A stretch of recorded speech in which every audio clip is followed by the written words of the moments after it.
Para el tema que voy a desarrollar en esta charla me serviré de un contrapunto entre dos cuadros muy famosos que representan a una pareja de cónyuges.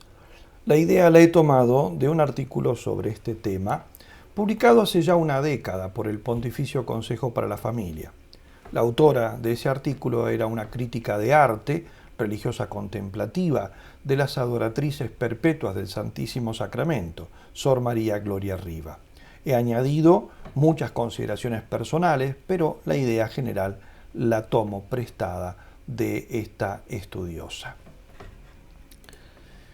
El primero de esos cuadros es una conocidísima joya del arte occidental, una de las mejores pinturas de la escuela flamenca, realizada en 1434 por Jan van Eyck, artista que transformó la pintura gótica en algo nuevo, fresco e influyente.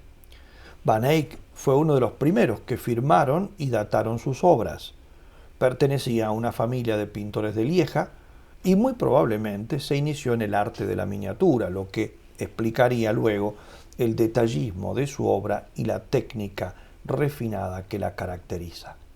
En esa época, quizá junto a Masaccio en Italia, fue uno de los pocos artistas que querían representar casi fotográficamente, podemos decir, la realidad. Entre sus obras más conocidas se cuentan muchas de ellas, como La Virgen del Canciller Rollin, La Anunciación de Van Eyck y la que vemos en pantalla, el retrato del matrimonio Arnolfini. Estas pinturas fueron revolucionarias en técnica y concepto. Gracias a ellas se considera a Van Eyck como el fundador del retrato occidental. Una de las características de sus retratos es que, a diferencia de los de las épocas precedentes, los ojos del retratado miran a menudo al espectador, siendo esta una innovación radical para su tiempo. Además, sorprende la exactitud a la hora de reflejar modelos. Su naturalismo, desde luego una rareza en su época, sumado a lo minucioso de su pintura, la precisión de sus texturas e iluminación y la nueva búsqueda de crear ilusión de perspectiva, dice un autor, hacen de Van Eyck casi un científico de la pintura.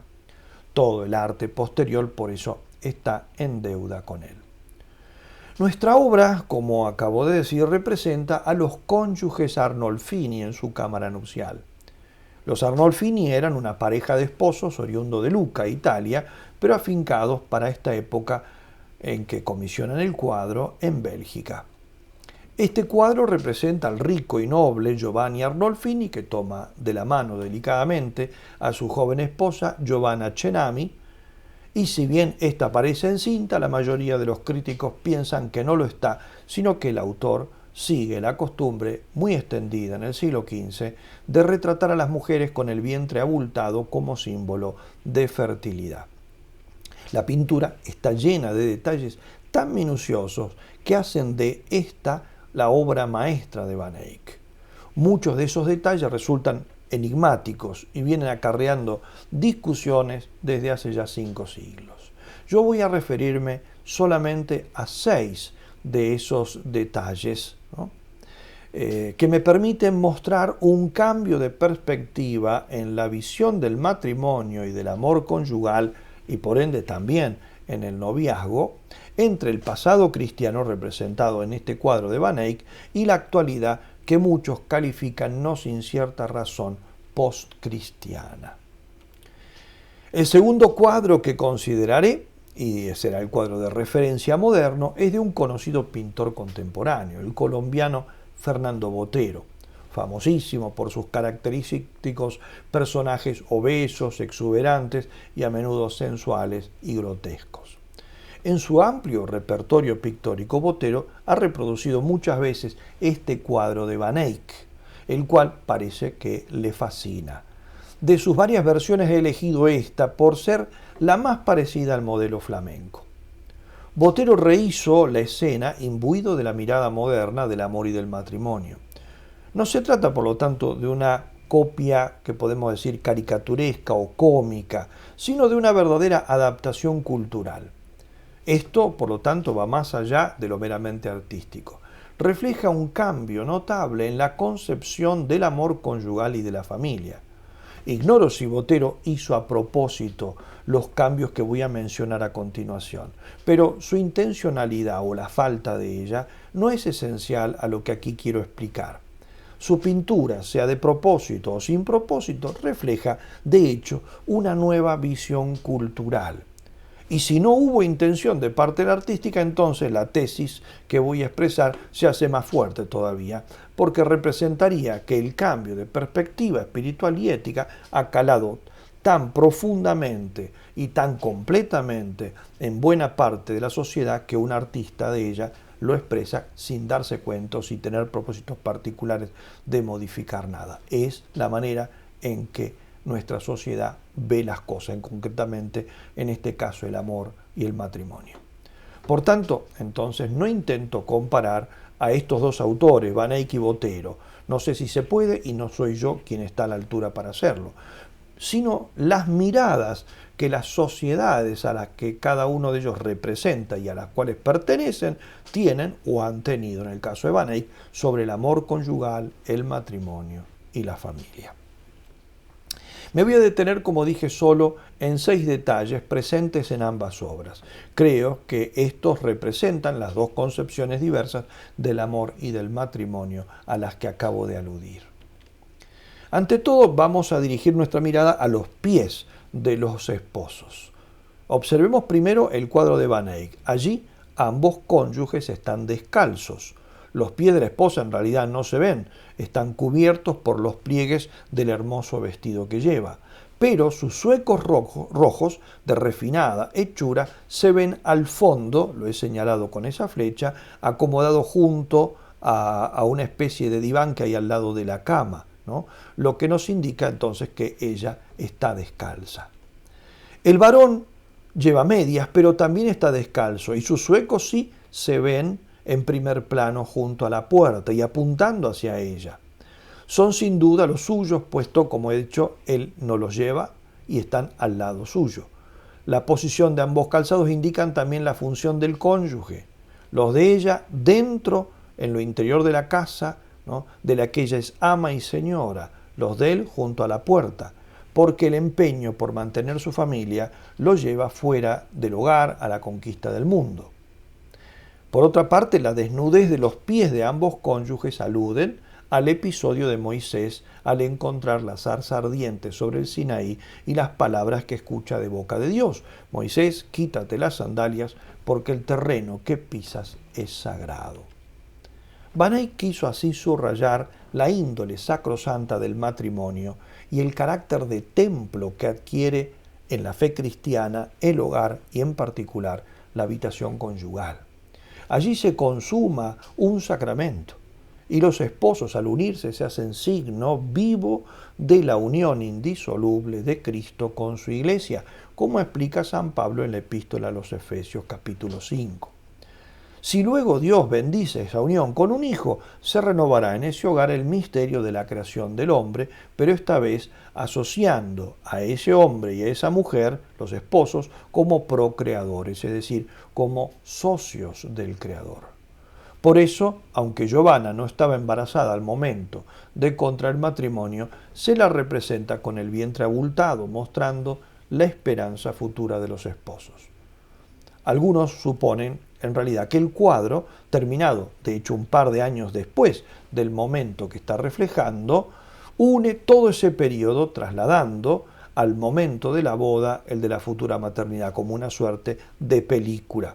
Quizás sea así, y esto explicaría entonces que a la altura del rostro de la esposa, junto a la pared del fondo, se observa una imagen que algunos suponen que representa a Santa Margarita, patrona de los alumbramientos, cuyo atributo es el dragón, como da la impresión de que tiene esa figura. Para otros, a causa de la escobilla que hay al lado de la estatuilla, podría ser en realidad Santa Marta, patrona del hogar, y que comparte idéntico atributo.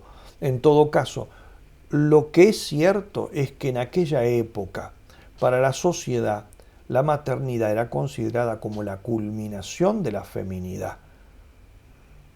Sobre todo al punto tal de que retratarse en ese estado de espera del futuro hijo, era un honor. Lamentablemente no se puede decir lo mismo de nuestro tiempo, que con frecuencia considera la maternidad como una carga por un lado y como un obstáculo para la realización de la mujer por otro. Por eso nos podemos preguntar, ¿puede cabernos duda del motivo por el que el demonio manifiesta tanto odio por el matrimonio y por la sexualidad cuando están santificados por las leyes divinas? En el cuadro de Botero, en cambio, el marido está calzado, mostrando que ya no estamos en terreno sagrado, sino profano. También deja entender que este hombre no tiene intenciones de permanecer mucho junto a su esposa. Es un hombre preparado para salir, un hombre vinculado al mundo exterior, que es su mundo, no el mundo donde tiene que trabajar y volver a su mundo, que es el hogar. Aquí su mundo es el exterior, es el mundo de los negocios, es decir, allí donde se niega el ocio, negocio viene de ahí, es decir, donde lo importante no es el descanso junto a los seres queridos, sino esa actividad febril que muchas veces desgasta al hombre. En esta mirada social, la del hombre y la mujer modernos, la casa, que cada vez merece menos el nombre acogedor de hogar, es el lugar solamente donde se recala para hacer noche, porque incluso un vagabundo busca un techo donde cobijarse de tanto en tanto, lo que no quiere decir que él no siga considerándose un trotamundos. La casa, digo, ya no es el universo que edifica el hombre como su reino familiar. Y en el lugar en que Van Eyck colocaba los zapatos del esposo, encontramos en cambio unas chancletas que parecen ser de la esposa. ¿Por qué decimos esto? Porque si bien ella, también como en el cuadro medieval, está con sus pies cubiertos por su vestido, ¿no? Sin embargo, ¿no?, los zapatos que estamos viendo ahí no pueden pertenecer al esposo, que como ya dije va calzado con botas, ¿no? Tampoco encontramos debajo del diván del fondo los zuecos, como veíamos en el cuadro anterior, los de la mujer, ¿no? Por lo tanto, no queda otra posibilidad que el hecho de que, aunque no vemos los pies de la mujer, los zapatos que estamos viendo aquí son los suyos. En tal caso, no deja de ser llamativo que las chancletas no estén a su lado, sino junto a la puerta, indicando que están listas para ser calzadas y salir a callejear. Por lo tanto, ni el esposo por un lado, ni la esposa por el otro, parecen pertenecer en esta concepción demasiado al hogar. Segundo detalle que quiero que miremos es el candelabro. Ahora nos dirigimos, por lo tanto, entonces al cielo raso. En ambos cuadros coinciden. En la pintura de Van Eyck, el candelabro pende del centro del cielo raso y tiene 12 brazos. Estamos en el 1400, por lo tanto, no se trata de un adorno, sino literalmente un candelabro, es decir, un portador de candelas. Pero de todas ellas, solamente una está encendida, que es la que pende sobre la cabeza del esposo. Siendo de día, su función no es evidentemente iluminar. La luz entra en abundancia por la ventana. Está pues encendida simbolizando la llama del amor. Era una costumbre de Flandes encender una vela el primer día de la boda. Según algunos autores, también aludiría a la lámpara que arde en las iglesias junto al sagrario, recordando así la presencia de Cristo. Aquí indicaría que en el matrimonio, en gracia, se hace presente Jesús. Donde dos o más se reúnan en mi nombre, ha dicho el Señor, allí estaré yo también presente. Vemos que tiene el candelabro, como hemos dicho, 12 brazos, pero no todos son candelas, no todos llevan candelas, sino que se alternan velas y cruces de bronce. De hecho, hay 6 candelas y 6 cruces. 6, porque tantos fueron los días de la creación. El séptimo, Dios descansó, pertenece a Dios. Los cónyuges son los ministros entonces de la creación, de la vida, de la que deberán rendir luego cuenta a Dios. En la vida matrimonial, además, el candelabro nos muestra que hay momentos de luz y momentos de cruz. Y se alternan luces y cruces, gozos y dolores. En el cuadro de Botero, el candelabro ha perdido varios brazos, solo tiene 8. Todos llevan velas, no hay cruces. Y las velas, además, están apagadas. Por lo tanto, ni se vela sobre la sacralidad del recinto, ni se busca en él la luz. No hay cruces. La cruz no es una bendición para nuestra sociedad moderna. Bendito para nuestra sociedad es el que no padece, el que no tiene problemas, el que no sufre. El doliente, en cambio, es una persona que se siente a menudo abandonada de Dios e incluso en algunos casos maldecida por él. Es el revés de las bienaventuranzas pronunciadas por Jesús en el Sermón de la Montaña, que giran todas en torno al dolor y la persecución, porque sin cruz no hay luz ni felicidad. Dije que las velas están apagadas, precisamente porque faltan cruces. Paradójicamente, cuando hay cruces cristianamente llevadas, el hombre, la familia y la sociedad se iluminan. Pero esto solamente se entiende a la luz de la fe. Otro de los detalles que quiero que miremos es el espejo. Es el tercero de los detalles. Está en la pared del fondo. En el cuadro de Van Eyck es lo que ha hecho más famosa esta obra por su maravilloso detallismo. Pero lo más importante es que en él el artista ha fijado de modo magnífico el carácter sagrado del matrimonio. El cristal del espejo alude a la pureza del sacramento del matrimonio, que ha sido llamado speculum sine macula, espejo sin mancha. En torno al ojo del espejo hay 10 diminutas escenas, 5 del lado del varón y otras tantas del lado de la mujer.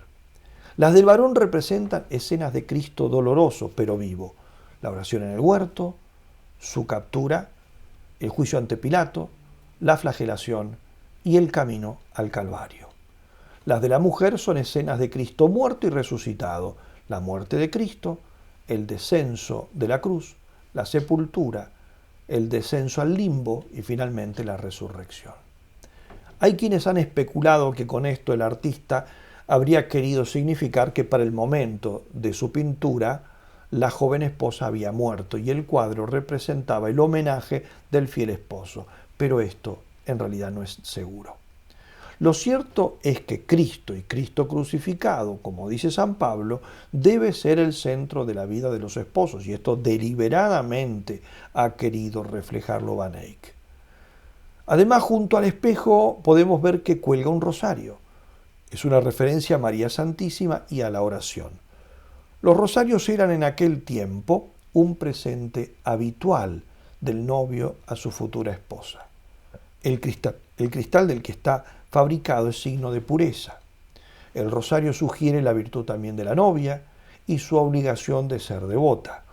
También su relación, como he dicho, con María Santísima. Pero no es lo único. Las 10 escenas entornan la imagen que se refleja en el espejo. Esa pequeña escena reflejada es por sí misma una obra de arte que solamente tiene 5,5 centímetros de diámetro. Y allí aparecen representados 4 personajes. 2 de ellos son los que estamos viendo, pero de espalda, los cónyuges. Pero además de ellos hay 2 personas más. Una es el sacerdote que asiste al matrimonio y el otro es el mismo pintor que hace de testigo del matrimonio. Si es cierta la interpretación de quienes suponen que el retrato de Giovanna la representa embarazada, entonces Van Eyck habría querido unir en un solo cuadro el momento de la boda y el posterior, la vida del matrimonio, ya constituido y bendecido por la espera del hijo. Pero dije que esto es algo que todavía se discute. Encima del espejo se ve la firma del pintor que dice singularmente así: Johannes de Eyck fuit hic 1434. Juan de Eyck estuvo aquí, y la fecha, 1434. Observemos que no dice lo hizo, sino estuvo, porque este cuadro es el documento de la celebración del matrimonio, es la firma de Van Eyck como testigo del matrimonio y no tanto como pintor del cuadro, ¿no? Justamente el plasmar esta escena después es la que testimoniaría la realización de este sacramento. El hecho de este testigo junto al ministro además apunta a mostrar que el matrimonio está hecho según la ley de Dios y de la Iglesia, cumpliendo los requisitos canónicos, y además el valor que tiene ante la sociedad y el mundo. El matrimonio entonces es mostrado como algo público, una cosa pública que debe ser fermento de la sociedad. Porque cuando no es fermento, lamentablemente pasa a ser germen de corrupción. En Botero, en cambio, el espejo es bastante tosco, como podemos observar. No lleva en su entorno escenas de ningún tipo, menos aún sagradas. Faltan también todos los detalles religiosos presentes en el cuadro flamenco. La escena reflejada en él solo muestra la espalda de los dos cónyuges. No hay ningún ministro sagrado, ni otros testigos, ¿no? El matrimonio ha pasado entonces a ser, en este cuadro, algo privado, sin importancia para la sociedad. Aunque sí hay un detalle que no pasa desapercibido. Entre el reflejo del esposo y el de la esposa se ve una puerta entreabierta. Habría que preguntarle a Botero qué quiso representar, pero si lo miramos con los ojos de muchos que se casan hoy en día, el símbolo de una puerta entreabierta en el horizonte de los esposos suele significar a menudo que cada uno deja abierta la posibilidad de salir por ella e irse siguiendo su propio camino si alguna vez juzga terminada su aventura amorosa. Es decir, podría ser el símbolo de los compromisos no definitivos, que es una de las características de nuestro tiempo, que construye con materiales e intenciones efímeras. El cuarto detalle al que quiero referirme es el perro. Entre esposo y esposa, Van Eyck ha pintado un pequeño perrito. Es el típico perro faldero que simboliza en la antigüedad, y en muchos cuadros lo vemos así, la fidelidad y el amor terrenal. Alude, por lo tanto, en Van Eyck a la virtud de la fidelidad conyugal, que es la verdadera custodia del amor, porque es virtud y se anida en el corazón. Fidelidad no solamente externa, sino principalmente interna. La externa es el fruto de la interna. El amor verdadero cuida de ser fiel en las miradas, en las palabras, en los actos y en los sentimientos. Y esto todo en su conjunto se llama fidelidad integral. Sin fidelidad íntegra, es decir, total, de pensamientos, miradas, sentimientos y actos, no puede prosperar ningún amor. Sin custodia del corazón, tanto el hombre como la mujer son víctimas de la mirada concupiscente que fácilmente se transforma en vicio y, como ocurre en nuestro tiempo cada vez más a menudo, incluso en adicción. Hoy somos testigos de cómo la pornografía, por ejemplo, en las personas casadas, que es una auténtica infidelidad y adulterio, aunque no termine luego en actos exteriores, se vuelve, rápidamente una trampa patológica de la que muy pocos logran zafarse.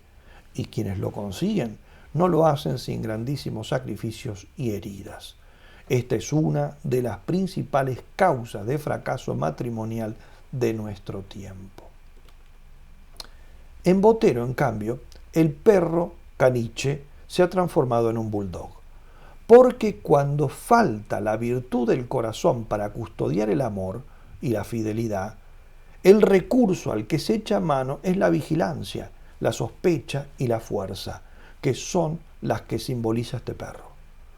El que cada noche suelta un perro de pelea en su jardín demuestra que teme que lo visiten personas indeseadas.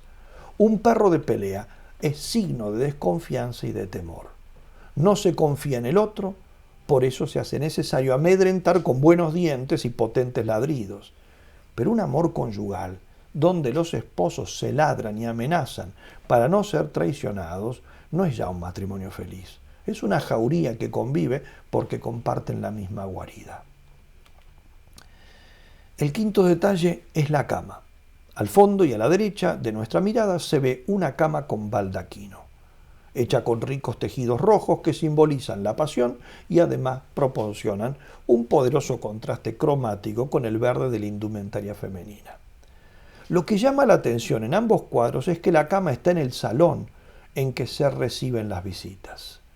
Era esta una costumbre de la época en las casas acomodadas de algunas regiones.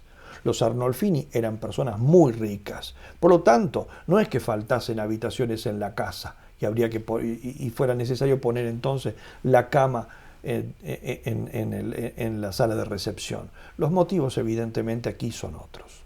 En aquellos tiempos la cama, y tan rica como la que vemos en este caso, tenía que ver con la realeza y la nobleza, con la continuidad del linaje y el apellido. Ocasionalmente era también el lugar donde las madres recién paridas recibían con su bebé los parabienes de familiares y amigos. Aquí representa, por lo tanto, el lugar donde se nace y se muere. Y esta cama en particular tiene una importancia más destacada, es el lecho matrimonial, donde los esposos se unen y donde se dan a luz los hijos.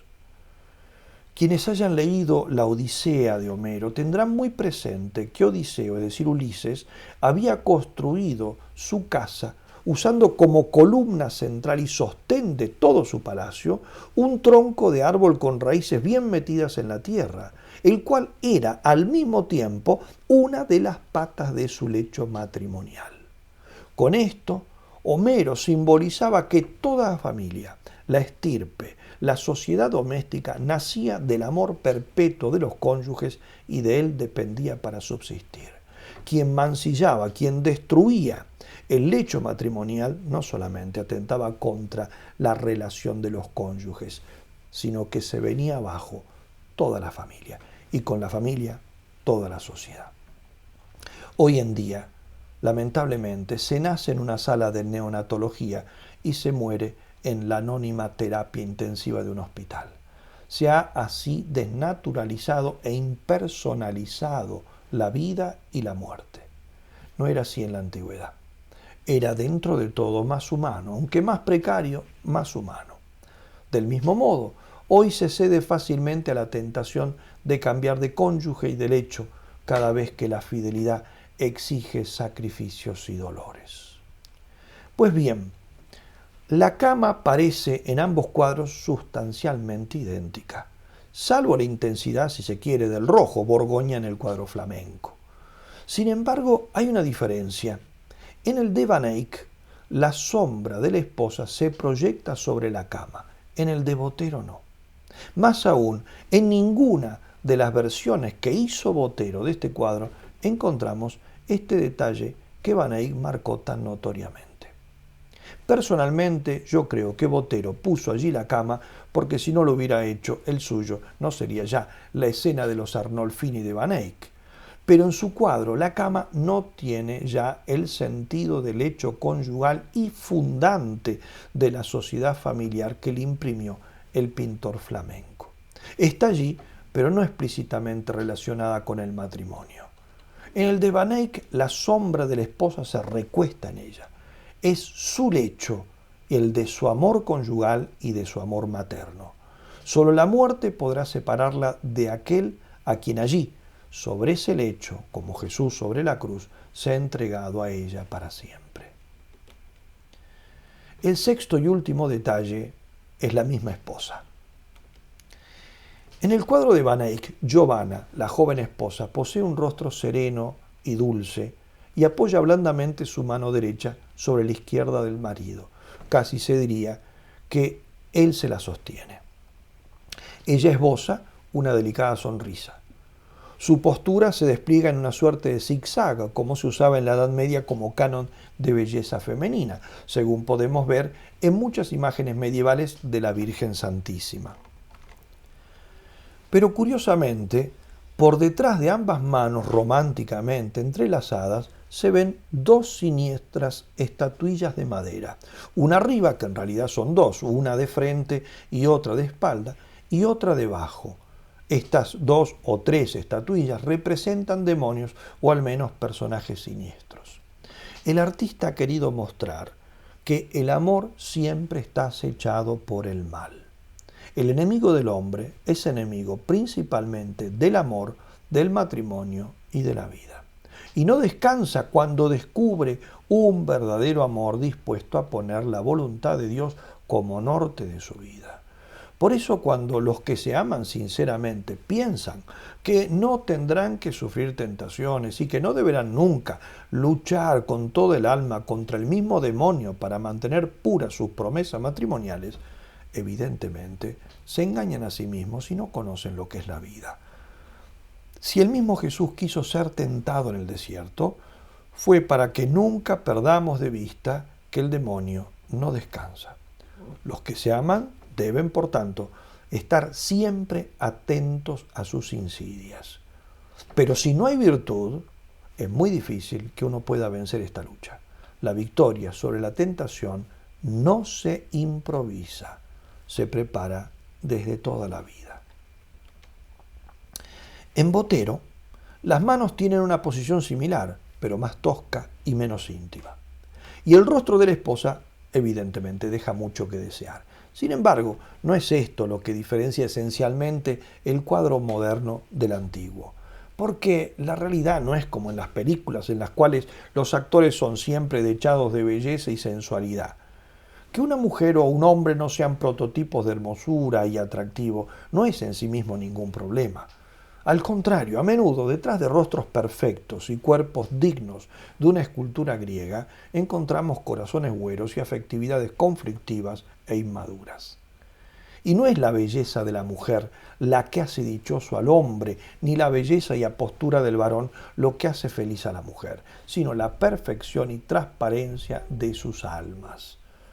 Hay comidas que entran por los ojos, pero en la boca producen arcadas. Una mujer bonita, y lo mismo se diga del varón, puede ser muy agradable a la vista, pero para vivir toda la vida, lo que toda persona sensata busca es un cónyuge bondadoso y un buen padre o madre para sus hijos. Por tanto, no debemos reprochar a Botero que no haya pintado la esposa de su cuadro tan agraciada como la del pintor flamenco. El problema más bien radica en que en lugar de la sonrisa serena de Van Eyck, la consorte pintada por el colombiano tiene una mueca de amargura y una mirada perdida en el vacío. Es por tanto una mujer triste, sin ilusiones, resignada, una mujer que entra en un estado de vida, el matrimonial, sin alegría ni esperanza. No hay en torno a sus manos tampoco ninguna figura demoníaca que amenace la alianza matrimonial, pero solo porque no se cree en el demonio, no porque éste no esté presente. De hecho, las expresiones aburridas y materialmente satisfechas, pero sin gozo espiritual de ambos cónyuges, dejan ver que aunque se niegue la existencia del demonio, al no poner a una estatua amenazando ahí ese matrimonio, éste se las arregla para morder los corazones de sus víctimas y por la expresión de la mujer hasta el mismo hígado de ella. El diablo en este cuadro por eso está quizás más presente que en el otro, solo que aquí se manifiesta en la combinación de abundancia material y aburrimiento espiritual. En conclusión, hasta aquí la comparación de ambas pinturas. Como vemos, no se trata solamente de dos cuadros parecidos, ni de una copia o adaptación del segundo a partir del primero, sino dos concepciones diversas del matrimonio y del amor. No es una contraposición entonces entre Van Eyck y Botero, sino entre el concepto sagrado, bíblico y católico del amor y del matrimonio y el laicista, mundano, aguado, gris, que se ha ido imponiendo en nuestro tiempo. Podemos sacar un claro mensaje. Hay dos posibilidades distintas de ver el amor matrimonial. Uno tiene como trasfondo el ideal auténtico, el amor que se arropa en el sacramento, que se estrecha en la virtud y que aspira a la bendición divina. El otro describe una mirada gris, tediosa, completamente cerrada en este mundo. Es el amor laicizado. Cada uno de nosotros, pero los novios y los esposos en particular, construyen su futuro según la mirada que tengan de esta realidad maravillosa y según el deseo de luchar por ella que alienten. La primera se apoya en Cristo y no defrauda, aunque tiene cruces, a veces muy grandes. La segunda siempre defrauda, aunque le dé la espalda a la cruz de Cristo. termina de hecho padeciendo la cruz del mal ladrón, la del que sufre con un sufrimiento infructuoso y carente de sentido.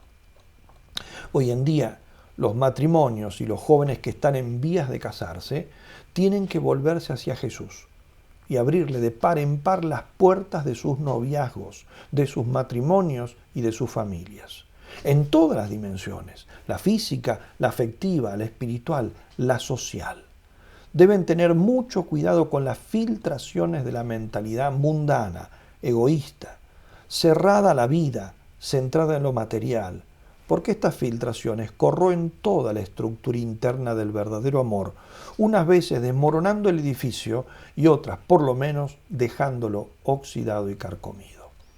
Hacer un matrimonio feliz, una familia feliz, es hoy posible, porque la Virgen está allí en medio, como en Caná, atenta a que no falte el vino espiritual y afectivo que alegra el corazón.